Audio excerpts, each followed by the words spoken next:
Hey everyone, welcome to another edition of Beyond the Headlines. I'm Glenn Smith. I'm the watchdog and public service editor for the Post and Courier. And with me today is Jennifer Berry Hawes, who serves with me on the special projects team. I want to remind everyone that the event today is being recorded, and the recording will be sent out afterwards with contact info in case you have any additional questions you want to ask Jennifer or myself. And I would encourage everyone to submit questions through the Q&A function at the bottom of the Zoom screen today. So today we're going to be discussing Jennifer's terrific story from over the weekend, which examined Conway resident Christopher Smith's journey from modern day slavery to freedom. Like many of you, I had followed the case after the arrest of Bobby Paul Edwards and saw some of the trial dispatches when he went to court. Those daily dispatches really conveyed a very horrible, horrific tale.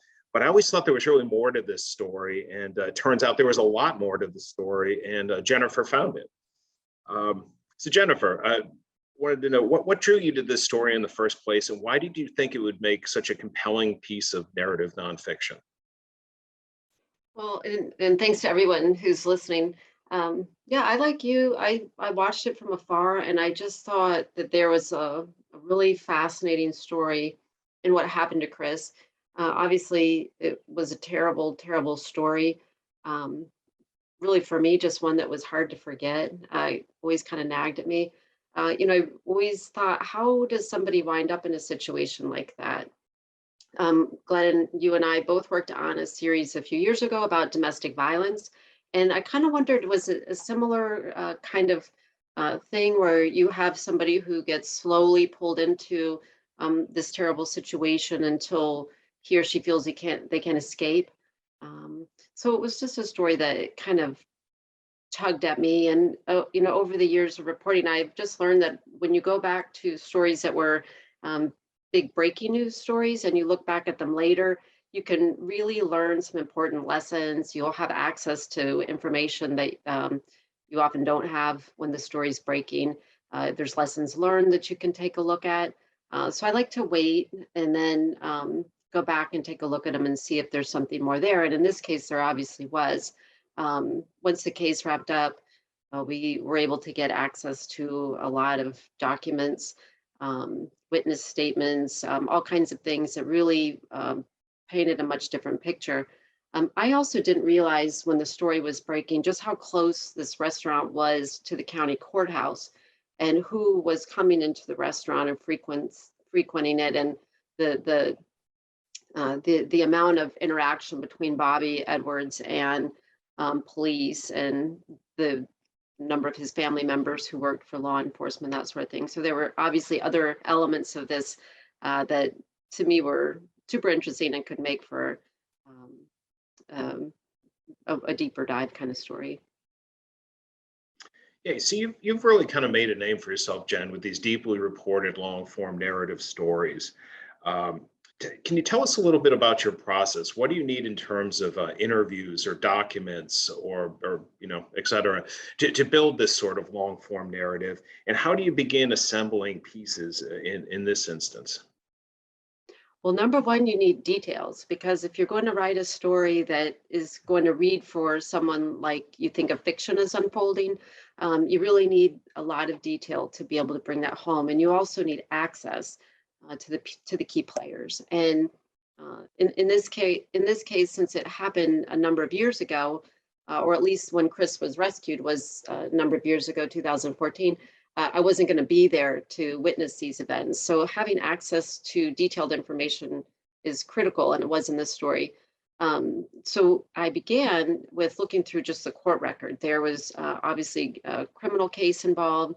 There was a civil lawsuit involved and other things.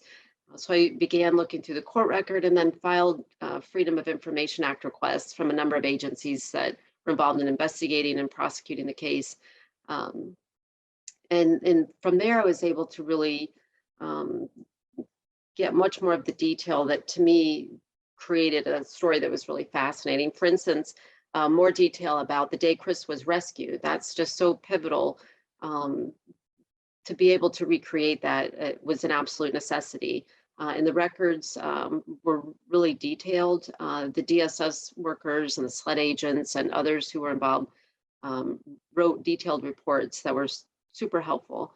And then from there, I was super fascinated by the witness statements, the waitresses and cooks who had worked at J&J and witnessed it or heard the abuse. Were very forthcoming, and their accounts were just really chilling as to what Chris had been through. So I started looking for them. I contacted as many of the staff as I could. I contacted really anybody whose name appeared in any of these records to try to get their accounts. And speaking with the waitresses and cooks in particular was just really saddening to understand more about what had happened to him.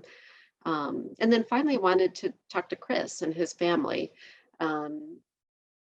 That was a little bit harder, required a little bit more work, but ultimately we were able to get access to him.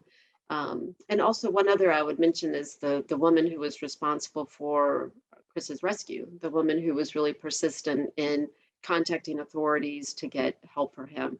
I definitely wanted to speak with her and was able to. Yeah, I think in producing these narrative stories, what makes them so effective is having those rich bits of color and detail that really put people there. In a lot of ways, it's kind of like being a detective, right? Yourself looking for, what did that building look like? What was that moment? What were you thinking? What were you wearing there? And the more details you can wrap around the events and the story, I think the more they become real to readers. And it's really important when you're not there to witness it. We both covered a lot of stories where you can be there and explain to people what you see Right. and hear, what people say. But when you're recreating something that happened in the past, you really need to be able to get at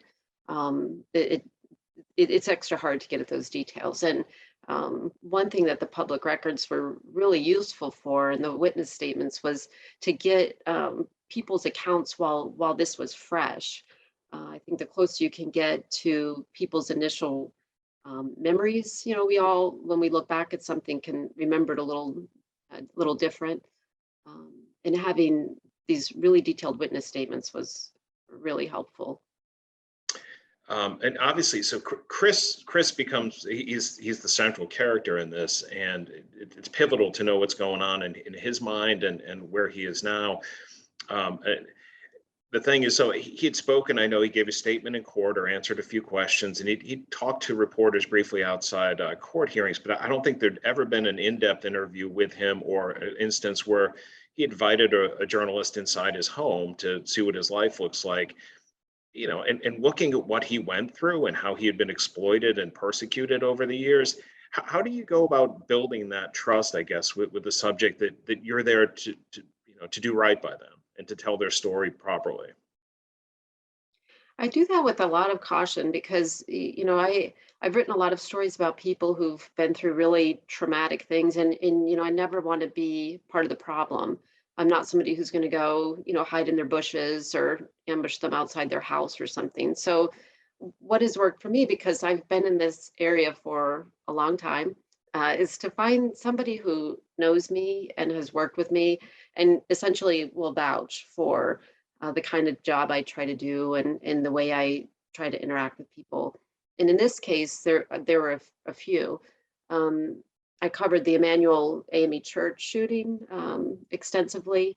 And one of the lawyers in Chris's civil case, Mullins McLeod, were also represented several of the families who had lost loved ones in that shooting. So Mullins was helpful in reaching out to Chris.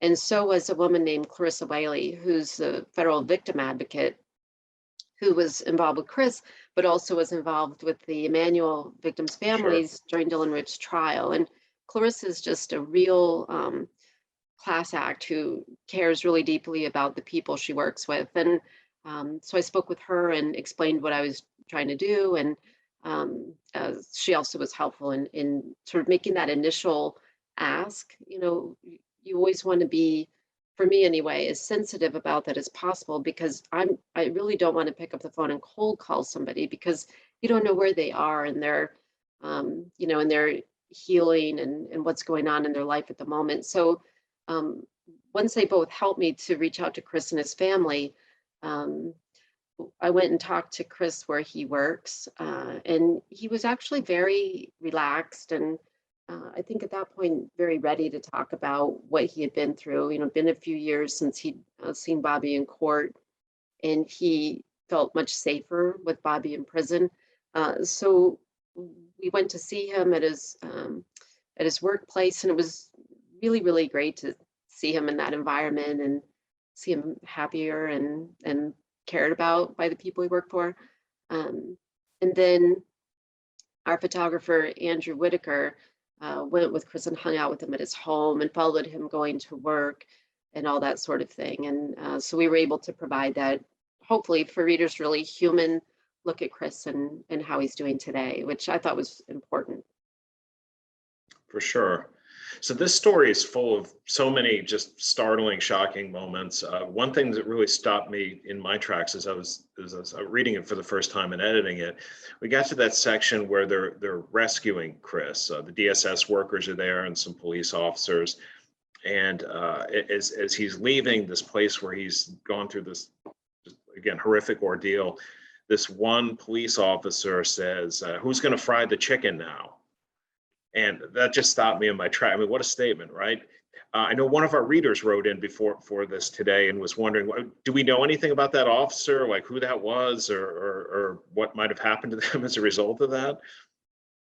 Yeah, I felt the same way when I read that. And both of the DSS officers who went and rescued Chris mentioned that in their reports. Obviously stood out in both of their minds also. But they don't name the officer. And if they knew the officer's name, they don't include it, which makes me think that they didn't know it because they're very detailed in their records. I don't know if that officer was punished, but I suspect not, because I don't think anything ever came of it. And also, it doesn't appear that anybody knew who he was. I asked the Conway Police Department that, and it doesn't seem that his or her identity is known. And when I tried to speak with the DSS women, the DSS, they wouldn't or weren't allowed to talk to me, which I thought was a real bummer, because to me, they're real heroes of the story. The women who went in and rescued Chris, and then afterward continued to really follow him. One in particular, his caseworker. I had to cut some of this out of the story because it was just too much, but you know, she stayed with Chris for months and months and months afterward, checking on him, bringing him, you know, coat and gloves in the winter and visiting him, and just really going above and beyond to make sure he had what he needed, especially in those immediate weeks and months right after his rescue. And that's, you know, we hear a lot of stories about whether it's DSS or any agency when they mess up. But here is a case of two women who, based on everything I heard and read, really did a great job and served Chris well. And so, anyway, I don't think they knew the officer's identity, but I was also not able to ask them. Also, stay on the police line for a second. You know, one of the things that's startling about this story too is it's kind of unfolding in this restaurant right across the street from the county courthouse. So it's full of prosecutors and police officers, and you talk about how you know, Conway police are pretty friendly with Bobby Paul Edwards, and they're coming in the back door. He's loaning them money at times. They're hanging out. What was the reaction, if you were able to get any from Conway police about his subsequent arrest and the details of this ordeal sort of coming to light right under their noses? Well, at first, it appears that the main reaction was just disbelief. There were a lot of people, and not just with the police department, but all around Conway, who initially really defended Bobby. They didn't believe that was possible. A lot of people knew his family and believed them to be good people. I heard many times things like, you know, I knew Bobby's parents and they were good people, or you know, I knew so and so and his family, and they would never have put up with this, that sort of thing. So I think at first there was a lot of denial that something this terrible went on right under so many people's noses. one of the waitresses or cooks rather told me about going on social media and finally just getting sick enough of it that she's like, no, this is what happened. I saw it. Um, and then as the case went on and he was charged and ultimately pleaded guilty and was sentenced, that seems to have shifted. I think there's been a lot more soul searching in the years since then.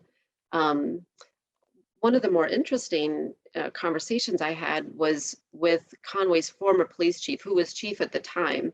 And he described if you remember the part in the story where on the Monday after Chris is rescued, Bobby calls to report that he's found marijuana in Chris's room. Right. And police ultimately discount that. Um, but the chief described going to the DSS offices and speaking to them the next day. And he was very, it seems kind of torn because he thought that Bobby's brother was on his force, and he believed this officer to be a good police officer. He knew it was going to look bad for the department, and he wanted to bring in extra help. But then, as far as sled investigating, but then I asked him, I said, well, how do you reconcile all of these people, including your officers, who went into the restaurant regularly and likely heard something, even if it was Bobby yelling racial slurs at Chris, or maybe even heard him abusing him physically? How do you reconcile that? It was interesting because there was this kind of long pause, and then he says, well, I don't know. I've thought about that a lot, and I just don't know. And I thought it was striking because that's kind of the reaction of a lot of people is, gosh, how did that happen? And did I hear something? Did I see something? And one thing I hope from this story is that people walk away thinking, if I see or hear something, I'm going to report it, and not just leave that to be someone else's problem. It's easy, I think, especially in a crowded place, to think, oh, somebody else is going to do something. I don't need to bother or whatnot. But with the chief, it was interesting. It had obviously bothered him and was something he said he had thought about a lot and really didn't have an answer for. He couldn't answer the question of how this had gone on with so many people, including in law enforcement, being in the restaurant. Hmm. So when you're building a story like this, I mean, you were immersed in this story for what, 2 or 3 months at Yeah. least? Yeah.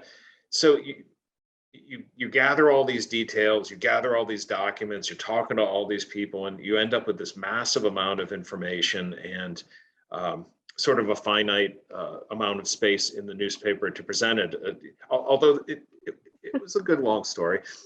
Is there anything that, I mean, inevitably though, something gets left on the cutting room floor, and are there any like little stories or anything that stood out to you that you wished you could have got in there, or something that the readers might find interesting? I think, yeah, there were a couple things. One is that, I think it's, I didn't want to belabor all of the terrible things that happened to Chris. But one thing that really struck me reading the witness statements and talking to various waitresses was just how much this affected everybody who worked at the restaurant. It wasn't just Chris and Bobby, although Bobby clearly kept or inflicted the worst abuse on Chris by far. There's no indication he was physically violent with the other staff, but he was still a complete jerk. He would apparently just scream at people till they cried, throwing profanity around. Um, and for the staff who witnessed the abuse or was there to console Chris afterward, it really affected them also. And a lot of them talked about that. They felt, based on sort of the rumors that they'd heard, that either the police were not going to come help Chris or that Chris was denying the abuse when they did ask him about it. And so they didn't see anything that they could do. They felt very powerless and helpless. And Chris himself, it was actually really sweet. He was describing how he one day, sort of dreamed of opening his own restaurant and how he would hire the waitresses who took care of him, basically, and the people who cared about him when he was really suffering. And so the larger scene of all of the people affected by this was something I just couldn't get into, but I thought was really touching, and the way he remembered them. When I told Chris that so-and-so said to tell you hi, or so-and-so was really happy to hear you're doing better. He would giggle and get really excited that they, still thought about him and cared about him, which to me was really special, and I think said something about what they all went through. One thing, just as a sort of detail, is that DSS, so at the time, DSS did not keep a record of reports that came in that they did not pursue, but that's changed. And so now DSS has a system for tracking all of those reports.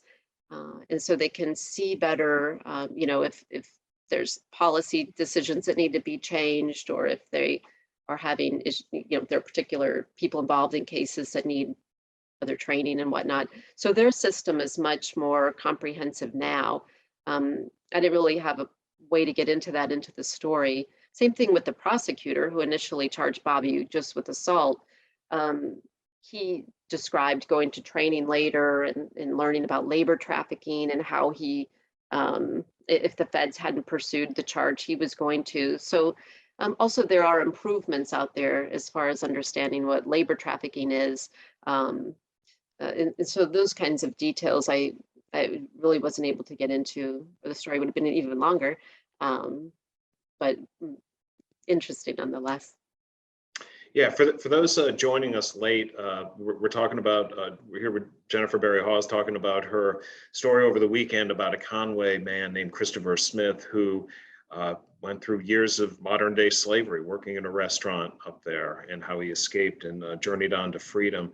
If you have any questions, again, you can submit them down in the Q&A function at the bottom of the screen.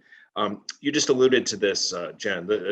Chris's story is so shocking and brutal, but labor trafficking, I mean, he's not alone by any means. Labor trafficking is a growing problem here in South Carolina and also across the nation. Can you tell us a little bit about that, and also maybe what signs people should look for to maybe identify if they think they might be witnessing something like that? Also, tell them a little bit about this event you have coming up where you're going to be exploring this issue further with a panel of experts. So the panel, which will talk about labor trafficking as far as what it is, what to look for, what to do if you suspect something, will take place on Wednesday at Coastal Carolina. And I encourage everybody to come or sign up to receive the recording. We'll have a panel that's going to include the head of SLED's human trafficking unit, a lawyer from Charleston Pro Bono who works with victims, and a woman who works with the South Carolina task force on human trafficking. So I think you'll see a really interesting conversation there. And what we hope with that to do is to provide everyone with the tools to know what to look for and what to do if you see something, because obviously in the case of Chris, a lot of people suspected things and didn't report it to the trafficking hotline. And a lot of people at the time also didn't know, they didn't recognize it as a labor trafficking case. And so how can we help equip people to recognize things that they see? And that's what we hope to get out of the panel. Labor trafficking itself is when you compel someone's work through force, fraud, or coercion. And that's sort of the legal definition. But there is a national hotline that you can call if you have suspicions of any sort. And I encourage people to do that, because you may not think it's something, or you're not sure if it's legally this or that, and they can guide you through that. That's what they're there for. Interestingly, the SLED has been really trying to increase awareness among law enforcement and other people as to human trafficking broadly. And an interesting little tidbit is that last year they opened 34 cases. And this year, just in the first 6 weeks of 2022, they opened 34 cases. So obviously this year is going to be much, we're going to see a lot more. And SLED has requested in its budget to the General Assembly to get 2 more agents to help handle those cases. So hopefully movement in the right direction. But the panel, which is free and open to the public, I encourage people to sign up for, hear from these experts who can now broaden the conversation to help us all understand more about what labor trafficking is. And I imagine our good friend Mary here will be sending out the Zoom link to this. We'll also include a link to that event so people can maybe learn a little bit more about that. I have a couple questions here from readers. Can you tell us what life is like in prison for Bobby Edwards? Do you know anything about what's going on there? No, I don't. And I wrote to Bobby and didn't hear back from him. His lawyer, however, requested that he be housed in an institution. He's in a federal prison, that he be housed in an institution that provides uh, drug counseling. So, if he has a drug problem, hopefully he's getting help for that. No, really, all we know is that he'll be free and he's scheduled for release in 2026. So you hear a 10-year sentence, but from the perspective of someone like Chris, that doesn't really seem like a long time when you're already in 2022. But no, I don't know a whole lot about how Bobby is doing in prison. Where is he? I can't recall. He's in Maryland. Maryland. I remember. Yeah, Okay. I think that's right. Has he ever expressed any remorse? And if so, was it sincere? Another reader asked. Well, I certainly can't speak to his sincerity, but he did express at his sentencing hearing that he, mistreated a lot of people, that he was a different person now, that sort of thing. So he did express some degree of remorse, but how sincere he was or not, I don't know. Okay. Another reader suggests that we give the hotline number for labor human trafficking. We should include that in our email that accompanies the Zoom link and all that great stuff. So good suggestion there. And one last question. I'm not sure I totally get it, but that's probably just me being dense. But how could the chief justify that he perceived his job was to defend the defendant? His offer and stated motives to assist Slater DSS seemed contrary to his sworn duties. I think just broadly, one of the things that's interesting about this, and I hope it's a good takeaway for law enforcement, is that it's important to separate the people that you're friends with from the people you're protecting, because they were there to protect everyone, including Chris. And I really can't imagine what it must have been like for Chris all of those years, looking at police officers and other law enforcement, whether it's prosecutors or apparently there were a lot of DNR agents, who came in. So, but anybody who's supposed to be enforcing the law, and here you are being subjected to such unimaginable and clearly illegal treatment. That's, like I said, I hope a lesson for everyone in law enforcement to, keep an open mind that you're there to protect everyone. And obviously most officers know that. But I wonder in this case if some people who knew Bobby and either were, just friends with him and didn't think that he could possibly do something like that, or just kind of shrugged it off, engage in some introspection as to what they're there to do. Okay. Well, I guess we're coming to the end of the line here, and just wanted in conclusion to thank everyone for watching. We really, one more question here. Did you get a sense of why Chris's coworkers didn't report the abuse? What seems to have happened is that there was a lot of talk among the waitresses that kind of went in a few different directions. And one was that people had reported it, and the police had come but interviewed Chris in Bobby's presence, and so therefore Chris had denied it. Conway police, when I requested their calls to the restaurant around that time, said they had no calls of that sort. Chris himself said that they did not come and talk to him. So I think that might have been a rumor. I couldn't find any evidence of it. The other one that I heard and that the waitresses kind of seem to have talked about amongst themselves was just that Conway police have been alerted and not responded at all. And again, going back to what I just said, I couldn't find any evidence of that. So I'm wondering if what happened was there begins this little this rumor, and so then nobody calls the police because they think that everybody else has called the police already. I don't know. I'm trusting that what the Conway Police Department told me is accurate, but Chris himself said nobody came and talked to him. So it looks as if it was one of those situations where everybody thinks somebody else is doing something. And a lot of the waitresses were scared of Bobby. He was, as I said, not just horrible to Chris verbally, he was horrible verbally to all of them. They all told terrible stories about him screaming at them until they cried repeatedly and things like that. Some of them also were really dependent on the job. So they couldn't just walk away, or they felt very fearful of reporting it and losing their jobs or suffering Bobby's wrath. One woman's husband was on disability. Another, one of the cooks had 2 children, and she was a single parent and couldn't find another waitressing job. At this point, it was during the winter when Myrtle Beach did not have a lot of tourists in it. There weren't a lot of restaurant jobs open. So she was afraid of becoming homeless. She lost her job there. And so there's all of these dynamics playing into why they didn't call. I think it'd be a mistake to think they didn't care. All of the waitresses and the cook that I spoke to cared very much about what Chris had gone through. I can't speak to the ones who I didn't interview, but I got a real overwhelming sense that they were all very torn up about it, and had felt really hopeless, or helpless rather.